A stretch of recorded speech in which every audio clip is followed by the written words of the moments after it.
안녕하세요. 홍프로 스포츠 분석 채널에 들어오신 것을 진심으로 환영합니다. 매일매일 국내, 해외 인기 있는 모든 경기들을 분석하여 공유하고 있습니다. 모든 분석과 조합픽은 VIP 가족방에서 진행됩니다. 베팅 및 가족방 문의는 고정 댓글 링크 확인해 주세요. 9월 23일 해외 축구 6경기 분석 시작하겠습니다. 첫 번째로 살레르니나타 대 프로시노 경기 알아보겠습니다. 먼저 살레르니나타는 그동안 프로시노네를 상대로 실점을 잘 통제하는 편이었는데 문제는 득점력이라고 할 수 있다. 칸드레바를 위시한 역습으로 나갈 확률이 높으나 역시 지난 시즌 주포였던 디아의 이탈이 상당히 크게 느껴질 수 있을 것이다.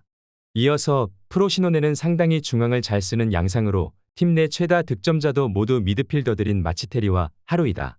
물론 살레르니나타의 그동안 상당히 득점력 부진으로 인해 고전하기는 했지만 공을 오래 쥐는 방법으로 실점 위기를 줄이면서 한 골로도 경기를 가져올 수 있을 만한 양상은 만들 수 있을 것이다. 일단 프로시노네가 중앙에서의 주도권을 잡을 확률은 매우 높을 것이다. 살레르니나타를 그동안 프로시노네가 잘 공략하는 양상은 아니었지만 살레르니나타의 주포 이탈로 인해서 한 골 싸움으로 가는 상황에서 살레르니나타가 추격할 동력이 크게 없다고 볼 수 있다고 본다.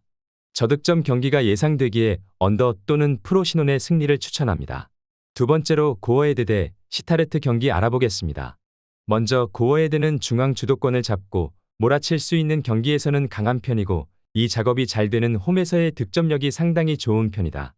하지만 시타르트의 수비 효율이 올 시즌 상당하다는 점과 대놓고 수비를 하는 최하위권을 상대로는 지난 시즌 강점이 있었던 홈에서도 득점력을 명확히 살리지 못했다는 점은 불안 요소다.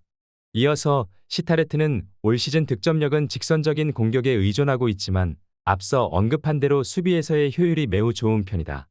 올 시즌 기대 실점은 높은 편이나 기대 실점에 비해서 2골 가까이를 줄이며 상승세가 뚜렷하다.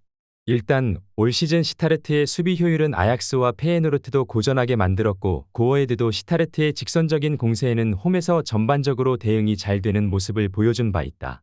서로가 서로를 공략하기 어려운 양상이 나올 가능성이 크다고 본다. 이번 경기 최종 추천 조합 및 언어버 조합은 홍프로 가족방에서 무료 공유해드리고 있습니다. 영상 아래 고정 댓글 링크로 문의해 주시기 바랍니다.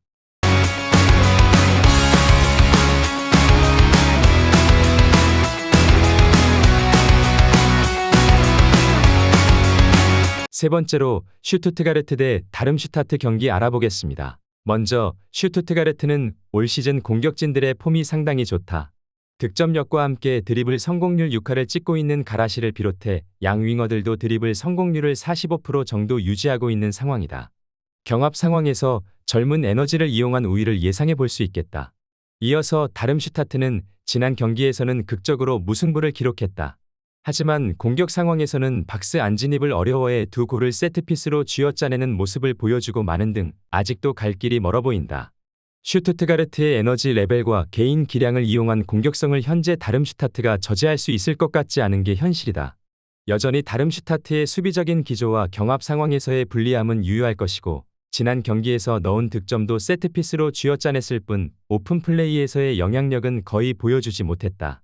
다득점 경기가 예상되기에 오버 또는 슈투트가르트 승리를 추천합니다. 네 번째로 레체 대 제노아 경기 알아보겠습니다.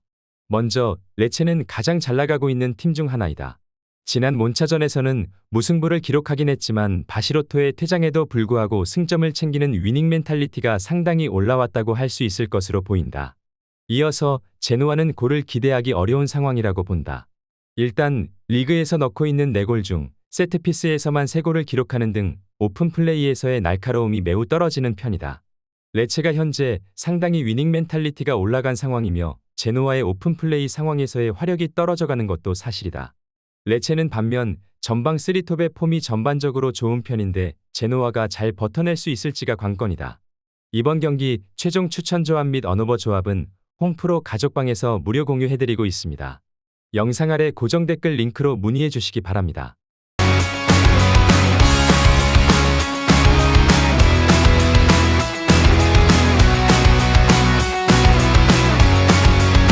다섯 번째로 알라베스 대 빌바오 경기 알아보겠습니다. 먼저 알라베스는 그동안 빌바오를 상당히 잘 공략해왔던 편이었다. 특히 공격력을 포기하고 상당히 수비적으로 나서면서 비기기 작전으로 가는 것이 상당히 잘 통하는 모습이다. 라인을 내리고 상대의 역습에 필요한 공간을 철저하게 차단하면서 빌바오의 고질병인 지공 상황에서의 섬세한 부족을 상당히 잘 공략했다. 이어서 빌바오는 일단 섬세한 부족으로 인해서 대놓고 잠그는 팀을 상대로는 불리한 것이 사실이다. 지난 마요르카전에서도 결국 무승부에 만족해야 했다. 이 와중에 니코가 부상으로 이탈해 왼쪽에 섰던 이냐키가 우측으로 옮겼는데 지난 경기 득점에 성공하기는 했지만 지난 시즌에 이냐키를 우측으로 옮기는 시프트는 전반적으로 결과가 좋지 못했다. 일단 알라베스가 빌바오를 상대로는 철저하게 비기는 작전으로 나가는 편이었고 화력을 억제하는 데는 성공하는 분위기다. 물론 알라베스 역시 상대 공간을 최대한 차단하기 위해서 공격을 포기하는 인상도 강해 무승부 이상의 결과를 바라기에는 어려울 것으로 보인다. 저득점 경기가 예상되기에 언더 또는 무승부를 추천합니다. 여섯 번째로 AS 모나코 대 니스 경기 알아보겠습니다. 먼저 모나코는 홈에서 무실점을 이어가고 있기는 한데 수비 전반적으로는 기복이 심하다. 특히 박스 안에서 허용하는 슈팅이 골로 이어지는 경우가 상당하다는 평이다. 낭태전에서는 3개의 슈팅이 모두 골로 연결되면서 무승부에 만족해야 하기도 했다. 이어서 니스는 파생을 압박과 역습으로 잡아내며 저력을 과시했다. 사실 니스의 약점은 지공 상황에서 속공 상황보다 파괴력이 덜하다는 것일 뿐 공격적으로 나서는 팀을 상대로는 제법 날카로운 면모를 보여주는 팀이다. 우선 모나코의 수비 자체는 기복이 좀 심하고 공격적인 성향 때문에 속공에 능한 니스가 공격적으로도 성과를 낼 수도 있을 것이다. 모나코 또한 공격 전력도 만만치 않음을 간과해선 안 되겠다. 이번 경기 최종 추천 조합 및 언어버 조합은 홈프로 가족방에서 무료 공유해드리고 있습니다. 영상 아래 고정 댓글 링크로 문의해 주시기 바랍니다.